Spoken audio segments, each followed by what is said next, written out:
सवाल नंबर 1। शिवलिंग पर गंगा जल क्यों चढ़ाया जाता है? शिवलिंग पर जल चढ़ाने का एक कारण तो ये बताया जाता है, सतयुग के अंदर जब समुद्र मंथन हुआ था तब देवताओं और दानवों ने मिलकर समुद्र मंथन किया था और उससे सबसे पहले समुद्र में से मंथन के दौरान हलाहल विष निकला था, जिसका तेज प्रभाव इतना था कि उसे समस्त ब्रह्मांड और समस्त जगत के लोग खत्म हो सकते थे। विष को शिव शंकर ने पीकर अपने गले में धारण किया और उस विष के प्रभाव को कम करने के लिए, उनकी जलन को कम करने के लिए उस समय से आज तक लोग भगवान शिव को मस्तिष्क पर जल चढ़ाकर उनकी तकलीफ व पीड़ा को कम करते हैं। उस समय से ऐसी मान्यता है कि गंगा में स्नान करने और इस जल को शिवलिंग पर अर्पित करने से प्राणियों के सभी जन्मों के पाप नष्ट हो जाते हैं। वैज्ञानिक अध्ययनों में पाया गया है कि सभी ज्योतिर्लिंगों पर सबसे ज्यादा रेडिएशन पाया जाता है। यही कारण है कि इस प्रलयकारी ऊर्जा को शांत करने के लिए इस शिवलिंग पर निरंतर जल चढ़ाया जाता है, क्योंकि शिवलिंग पर चढ़ा पानी भी रिएक्टिव हो जाता है, इसलिए इस जल को बहाने वाले मार्ग को लांगा नहीं जाता। वहीं शिवलिंग पर चढ़ाया हुआ जल नदी के बहते हुए जल के साथ मिलकर औषधि का रूप ले लेता है। दोस्तों, अगर आप हमारे YouTube चैनल पर नए हैं तो चैनल को सब्सक्राइब जरूर कीजिए। सवाल नंबर 2।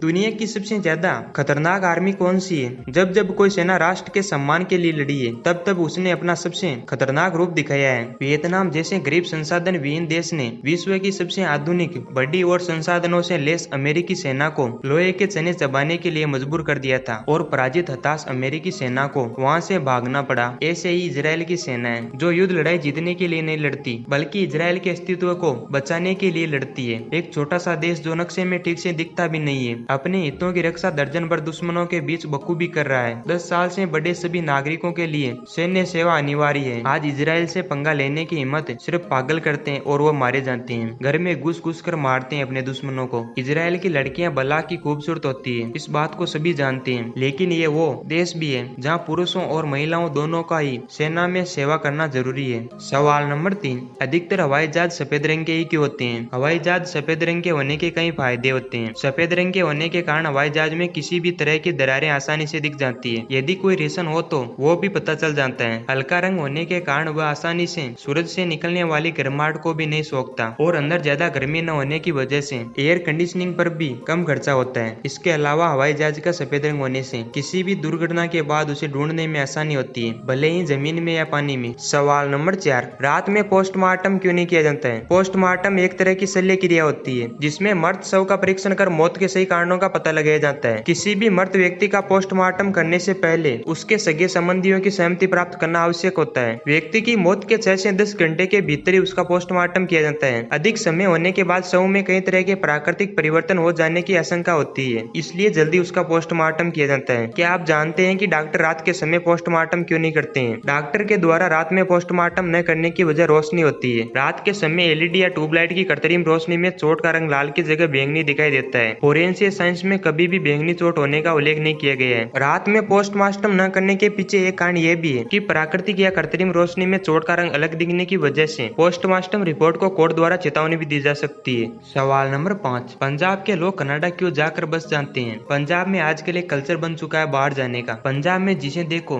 वो बस कनाडा जाना चाहता है। इसकी एक वजह यह भी है कि कनाडा में पंजाबी बहुत रहते हैं और उन्होंने उसको मिनी पंजाबी बना लिया है। पंजाब में अधिकांश लोगों के कोई ना कोई रिश्तेदार, मित्र या कोई भी नजदीक का या दूर का रिश्तेदार कनाडा में जरूर होगा। इससे ये पता चलता है जो लोग कनाडा में बस चुके हैं वो अपने किसी रिश्तेदार या मित्र को कनाडा बुला लेते हैं, चाहे जो काम के चलते हो या पढ़ाई के चलते हो या कुछ और भी रीजन होगा। दूसरा कारण यह है कि कनाडा सरकार की पंजाबियों के प्रति ओपन डोर पॉलिसी के कारण कनाडा एक बहुत ही ठंडा मुल्क है। इतना ठंडा कि वहाँ के मूल निवासी भी वहाँ रहना नहीं चाहते और अमेरिका की ओर चले जाते हैं। पिछले 4-5 दशकों से पंजाब के मूल निवासियों ने बहुत मेहनत से खेती, ट्रांसपोर्ट और कई अन्य क्षेत्रों में अपनी छाप छोड़ दी है। कनाडा सरकार पंजाबी और सिख लोगों को उदारता से वीजा दे देती है। उन्होंने पहचाना कि ये मेहनती लोग हैं, काम के प्रति वफादार है, जुर्म से दूर रहते हैं, अनुशासन में रहते हैं और शारीरिक रूप से स्वस्थ रहते हैं। सवाल नंबर 6। कन्यादान को पुण्य क्यों कहा गया है? दान का अर्थ अपनी वस्तु को दूसरों को समर्पित कर देना, उस पर अपना हर अधिकार खो देना होता है। एक बार दान की गई वस्तु को वापस नहीं लिया जा सकता या प्रयोग में नहीं लाया जा सकता। कन्यादान का अर्थ अपनी कन्या का दान करना।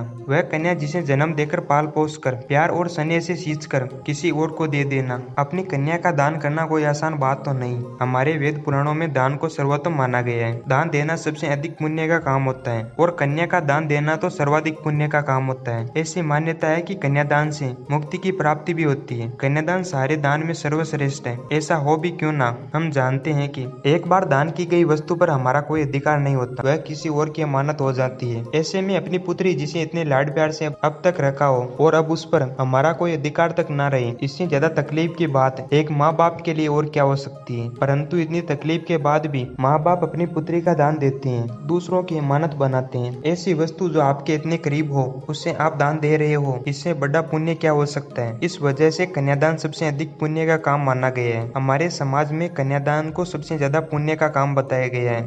सवाल नंबर 7, सांप बीन की धुन में क्यों नाचते हैं? आज हम यहाँ एक खास जानवर के बारे में बात कर रहे हैं जिसका नाम सुनते ही पसीने छूट जाते हैं। आज हम आपको सांप के बारे में बताने जा रहे हैं। आपने देखा होगा कि कई जगह खेल दिखाने वाले सपेरे जब बीन बजाते हैं तो सांप उसकी धुन पर नाचने लगता है, लेकिन ऐसा क्यों होता है? क्या आप इसके बारे में जानते हैं? खेल तमाशा दिखाने वाले कुछ लोग सांप को अपनी बीन पर नचाने का दावा करते हैं, जबकि ये पूरी तरह से अंधविश्वास है, क्योंकि सांप के तो कान ही नहीं होते हैं। दरअसल यह मामला सांपों की देखने और सुनने की शक्तियों और क्षमताओं से जुड़ा हुआ है। सांप हवा में मौजूद ध्वनि तरंगों पर प्रतिक्रिया नहीं दर्शाते, पर धरती की सतह से निकलने वाले कंपनों को वे अपने निचले जबड़े में मौजूद एक खास हड्डी के जरिए ग्रहण कर लेते हैं। सांपों की नजर ऐसी होती है कि वह केवल हिलती डुलती वस्तुओं को ही देखने में अधिक सक्षम है, बजाय स्थिर वस्तुओं के। सपेरे की बीन को इधर उधर लहराता देखकर नाग उस पर नजर रखता है और उसके अनुसार ही अपने शरीर को लहराता है, और लोग समझते हैं कि सांप बीन की धुन पर नाच रहा है।